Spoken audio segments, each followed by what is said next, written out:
Hello students, welcome to my channel exclusive geography. একাদশ শ্রেণী semester 1 পরীক্ষার জন্য আমরা রায়ান মার্টিন প্রশ্নবিচিত্রা থেকে জিওগ্রাফি সাবজেক্টের ওপরে যে মডেল কোশ্চেন পেপার সেটগুলো রয়েছে সেগুলো প্র্যাকটিস করছি। আজ আমরা মডেল কোশ্চেন পেপার 5 নিয়ে তোমাদের সাথে বিস্তৃতভাবে আলোচনা করব, যেখানে 35টি প্রশ্নের যথাযথ উত্তর এবং সেই সঙ্গে তার সঠিক ব্যাখ্যা তোমাদেরকে বোঝানো হবে। তো চলো আমরা মডেল কোশ্চেন পেপার 5 নিয়ে আলোচনা করি। Model question paper 5, Mahesh high school, HS. সঠিক উত্তরটি নির্বাচন করো। প্রশ্ন 1, নিম্নলিখিত কোন বিষয়টি প্রাকৃতিক ভূগোলের অন্তর্গত নয়? এ জলবায়ুবিদ্যা, বি মৃত্তিকা বিজ্ঞান, সি নৃতত্ত্ববিদ্যা, ডি ভূতত্ত্ব। প্রাকৃতিক ভূগোলের অন্তর্গত নয়, এখানে সঠিক অ্যান্সার হবে অপশান সি নৃতত্ত্ববিদ্যা। প্রশ্ন 2, আধুনিক ভূগোলের বিষয়বস্তুর প্রকৃতি: এ স্থিতিশীল, বি গতিশীল, সি সংরক্ষণশীল, ডি তাত্ত্বিক। আধুনিক ভূগোলের বিষয়বস্তুর প্রকৃতি অপশান বি গতিশীল। প্রশ্ন 3, পৃথিবীর উৎপত্তি সংক্রান্ত সর্বাধুনিক মতবাদটি হল: এ জোয়ারি মতবাদ, বি মহাবিস্ফোরণ তত্ত্ব, সি গ্রহকণিকা মতবাদ, ডি নীহারিকা মতবাদ। পৃথিবীর উৎপত্তি সংক্রান্ত সর্বাধুনিক মতবাদটি হল অপশান বি মহাবিস্ফোরণ তত্ত্ব বা বিগ ব্যাং থিওরি। প্রশ্ন 4, জার্মান দার্শনিক ইমানুয়েল কান্টের নীহারিকা মতবাদে নীহারিকার কেন্দ্রীয় অংশের কতগুলি স্তর আংটির মতো আকারে বেরিয়ে এসে ঠান্ডা সংকুচিত হয়ে গ্রহ ও উপগ্রহের সৃষ্টি হয়? এ মাধ্যাকর্ষণ শক্তির ফলে, বি কেন্দ্রাতিক বলের প্রভাবে, সি কেন্দ্রাভিগ বলের প্রভাবে, ডি অভিঘর্ষের টানে। এখানে সঠিক অ্যান্সার হবে অপশান বি কেন্দ্রাতিক বলের প্রভাবে। কেন্দ্রাতিক বলের প্রভাবে নীহারিকার কেন্দ্রীয় অংশের স্তরগুলি আংটির মতো বেরিয়ে এসে সংকুচিত হয়ে গ্রহ এবং উপগ্রহের সৃষ্টি করেছে। প্রশ্ন 5, পৃথিবীর অভ্যন্তরে ভূত্বক ও গুরুমণ্ডলের মাঝে অবস্থিত বিযুক্তি রেখার নাম: এ কনরাড বিযুক্তি রেখা, বি মোহ বিযুক্তি রেখা, সি গুটেনবার্গ বিযুক্তি রেখা, ডি লেম্যান বিযুক্তি রেখা। ভূ অভ্যন্তরে ভূত্বক ও গুরুমণ্ডলের মাঝে অবস্থিত বিযুক্তি রেখাটির নাম হলো অপশান বি মোহ বিযুক্তি রেখা বা মোহরভিষিক বিযুক্তি রেখা। প্রশ্ন 6, বিবৃতি: বিযুক্তি তল বরাবর ভূমিকম্প তরঙ্গের গতিবেগের হঠাৎ পরিবর্তন হয়। কারণ: ভূ অভ্যন্তরের স্তরগুলির পদার্থের অবস্থা ও উপাদানের গঠনগত পার্থক্য রয়েছে। বিবৃতি ও কারণ বিবেচনা করে সঠিক উত্তরটি নির্বাচন করো। এ এ ও আর দুটি সঠিক এবং আর এ এর সঠিক ব্যাখ্যা। বি এ ও আর দুটি সঠিক কিন্তু আর এ এর সঠিক ব্যাখ্যা নয়। সি এ সঠিক কিন্তু আর ভুল। ডি এ ভুল কিন্তু আর সঠিক। দেখো এখানে যে বিবৃতি দিয়েছে যে বিযুক্তি তল বরাবর ভূমিকম্প তরঙ্গের গতিবেগের পরিবর্তন হয় এবং তার কারণ হিসেবে বলা হচ্ছে যে ভূ অভ্যন্তরের স্তরগুলির পদার্থের অবস্থা ও উপাদানের গঠনগত পার্থক্য রয়েছে। অ্যাকচুয়ালি এখানে এই দুটো বক্তব্যই কিন্তু সঠিক, বিবৃতি এবং কারণ দুটি সঠিক, এবং এই কারণ যেটা রয়েছে ভূ অভ্যন্তরের স্তরগুলির পদার্থের অবস্থা এবং উপাদানগত যে পার্থক্য রয়েছে তার ফলেই কিন্তু বিযুক্তি তল বরাবর ভূমিকম্প তরঙ্গের গতিবেগের হঠাৎ পরিবর্তন হয়। তাহলে এখানে সঠিক অ্যান্সার হবে অপশান এ। এ এবং আর দুটি সঠিক এবং আর এ এর সঠিক ব্যাখ্যা। প্রশ্ন 7, স্তূপ পর্বত ও গ্রস্ত উপত্যকা ড্যাশ আলোড়নের দ্বারা সৃষ্টি হয়? এ মহীভাবক, বি গিরিজনী, সি ইউস্ট্যাটিক, ডি সমস্থিতিক। স্তূপ পর্বত এবং গ্রস্ত উপত্যকা অপশান এ মহীভাবক আলোড়নের দ্বারা সৃষ্টি হয়, যে আলোড়ন ভূ অভ্যন্তরে উল্লম্বভাবে কাজ করে। প্রশ্ন 8, বিস্ফোরণযুক্ত অগ্ন্যুৎপাতের ক্ষেত্রে আগ্নেয় নল এবং জ্বালামুখে জমাটবদ্ধ পুরানো কঠিন ম্যাগমা ভেঙে চুরমার হয় ও চারপাশের ভূত্বকে পুরানো শিলার অসংখ্য শিলাখণ্ড ভস্ম ধুলো সজোরে উৎক্ষিপ্ত হয়। একে বলে: এ pyroclast, B pumice, C ল্যাপিলি, D স্যাফিওনি। এখানে সঠিক অ্যান্সার হবে এ পাইরোক্লাস্ট।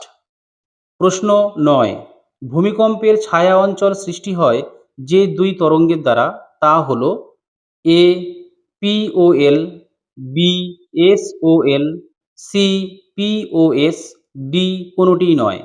ভূমিকম্পের যে ছায়া বলয় বা ছায়া অঞ্চল রয়েছে সেখানে দুটি তরঙ্গ যেটা সৃষ্টি হয় সেটা হলো অপশান সি, পি ও এস তরঙ্গ, অর্থাৎ প্রাথমিক এবং গৌণ, প্রাইমারি ও সেকেন্ডারি যে ওয়েভ রয়েছে সেই দুটো ওয়েভ কিন্তু ভূমিকম্পের ছায়া বলয় অঞ্চলে সৃষ্টি হয়।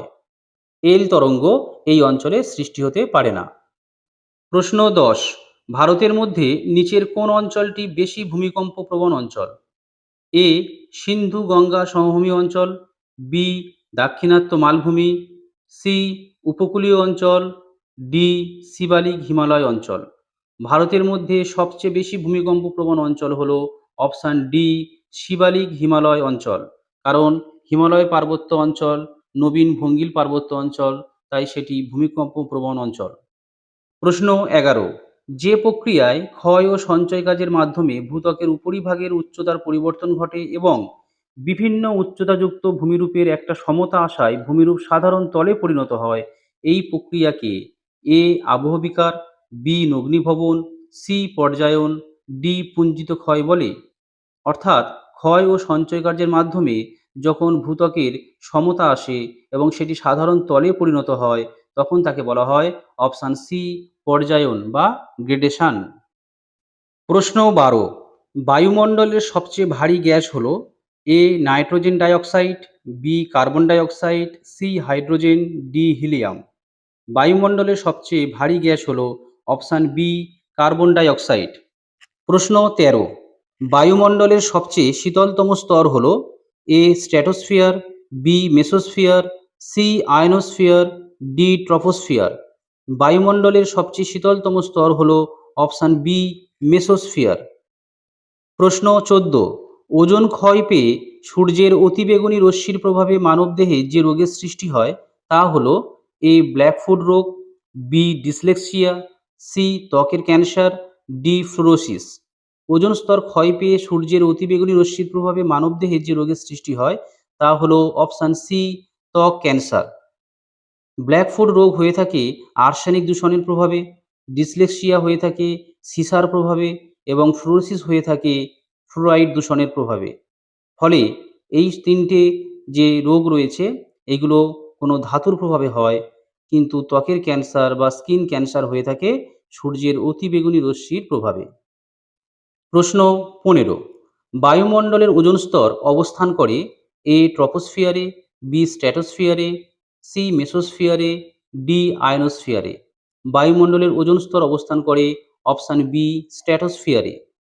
প্রশ্ন ১৬, মানবীয় ভূগোলের জনক বলা হয় এ ডব্লিউ এম ডেভিসকে, বি ভিদাল দালা ব্লাসকে, সি কোপেনকে, ডি এরাটোস্থেনিসকে। মানবীয় ভূগোলের জনক বলা হয় অপশান বি ভিদাল দালা ব্লাসকে। প্রশ্ন ১৭, নিচের কোনটি মানবীয় ভূগোলের বিষয় নয়? এ জনসংখ্যা ভূগোল, বি সামাজিক ভূগোল, সি জ্যোতির্বিজ্ঞানীয় ভূগোল, ডি জনবসতি ভূগোল। মানবীয় ভূগোলের বিষয় নয় অপশান সি জ্যোতির্বিজ্ঞানীয় ভূগোল। প্রশ্ন ১৮, যে সমস্ত অর্থনৈতিক কার্যাবলী প্রকৃতির বুকে কঠোর পরিশ্রমের দ্বারা প্রকৃতির সঙ্গে সরাসরি সংযোগের মাধ্যমে সম্পন্ন হয় তাকে এ প্রাথমিক শ্রেণীর কাজ, বি দ্বিতীয় শ্রেণীর কাজ, সি পরিষেবামূলক কাজ, ডি অতি নব্য স্তরের কাজ বলে? যেহেতু এই অর্থনৈতিক কার্যাবলী কঠোর পরিশ্রমের দ্বারা প্রকৃতির সঙ্গে সরাসরি সংযোগ স্থাপন করছে, তাই এখানে সঠিক অ্যান্সার হবে এ প্রাথমিক স্তরের কাজ। প্রশ্ন ১৯, রিমোট সেন্সিং এবং জিআইএস সংক্রান্ত কাজে নিযুক্ত কর্মীদের বলা হয় এ সাদা পোশাকের কর্মী, বি নীল পোশাকের কর্মী, সি গোলাপি পোশাকের কর্মী, ডি সোনালী পোশাকের কর্মী। রিমোট সেন্সিং এবং জিআইএস সংক্রান্ত কাজে নিযুক্ত কর্মীদের বলা হয় অপশান এ সাদা পোশাকের কর্মী। প্রশ্ন ২০, যে কৃষি ব্যবস্থায় কৃষি পণ্য উৎপাদন ও পশুপালন একত্রে করা হয় তাকে বলে এ বাণিজ্যিক কৃষি, বি জীবিকা সত্তাভিত্তিক কৃষি, সি নিবিড় কৃষি, ডি মিশ্র কৃষি। কৃষি পণ্য উৎপাদন ও পশুপালন একত্রে একসঙ্গে করা হয় যে কৃষি ব্যবস্থায় তাকে বলা হয় অপশান ডি মিশ্র কৃষি। প্রশ্ন ২১, নিচের কোন জোড়াটি পশুপালক যাযাবর গোষ্ঠী নয়? এ ভুটিয়া সিকিম, বি গুর্জর জম্মু, সি গাদ্দি হিমাচল প্রদেশ, ডি সাঁওতাল ছোটনাগপুর। পশুপালক যাযাবর গোষ্ঠী নয়, সঠিক উত্তর হবে ডি সাঁওতাল ছোটনাগপুর। বাকি যে তিনটে অপশান তোমরা দেখতে পাচ্ছ, সিকিমের ভুটিয়া, জম্মুর গুর্জর এবং হিমাচল প্রদেশের গাদ্দি, এরা সবাই কিন্তু পশুপালক যাযাবর গোষ্ঠীর অন্তর্ভুক্ত।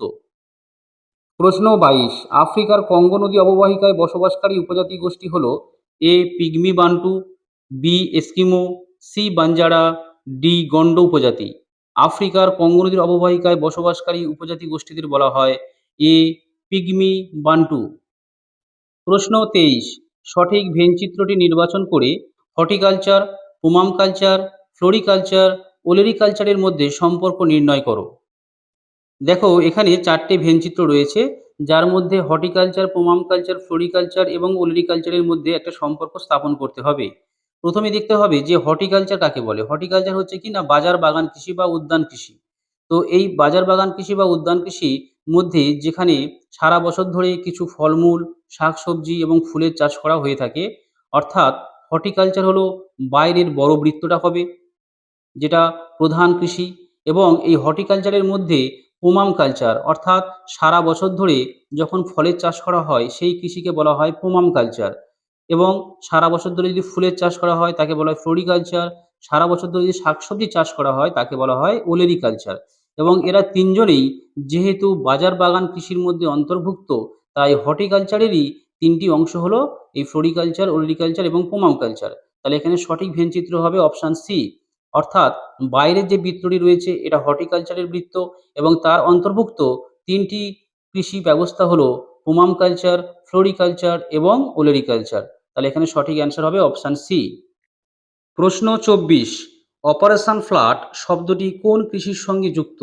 এ গম উৎপাদন, বি উদ্যান কৃষি, সি বাগিচা কৃষি, ডি দোহ কৃষি। অপারেশন ফ্লাড এই শব্দটি যুক্ত রয়েছে ডি দোহ কৃষির সঙ্গে, অর্থাৎ দুগ্ধ কৃষির সঙ্গে। প্রশ্ন 25, ব্রাজিলের কফি বাগিচাগুলিকে এ চাকরাস, বি ফিগোরো ফিগো, সি ফাজেন্ডা, ডি রেটুন বলে। ব্রাজিলের কফি বাগিচাগুলিকে বলা হয় অপশান সি ফাজেন্ডা। প্রশ্ন 26, খনিজ পদার্থ আহরণের সবথেকে সুলভ পদ্ধতি হল A shaft mining, B open cast mining, C placer mining, D in situ mining. খনিজ পদার্থ আহরণের সবচেয়ে সুলভ পদ্ধতি হল option B open cast mining. প্রশ্ন 27, নিচের স্তম্ভ দুটি মিলিয়ে সঠিক উত্তরটি নির্বাচন করো। একদিকে রয়েছে খনিজ উত্তোলন পদ্ধতি, যেখানে চারটি পদ্ধতি রয়েছে। একে ঢালু সুড়ঙ্গ খনন, দুইয়ে উল্লম্ব সুড়ঙ্গ খনন, তিনে নলকূপ খনন, চারে খোলা খনন। আবার অপরদিকে রয়েছে সংগ্রহকারী খনিজ, যার মধ্যে রয়েছে এ ক্রুড অয়েল, বি কয়লা, সি আকরিক লোহা, ডি সোনা।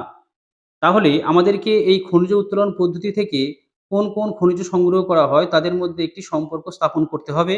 তাহলে এখানে সঠিক অ্যান্সার হবে, দেখো একে রয়েছে ঢালু সুড়ঙ্গ খনন, এটা হবে অপশান বি কয়লা।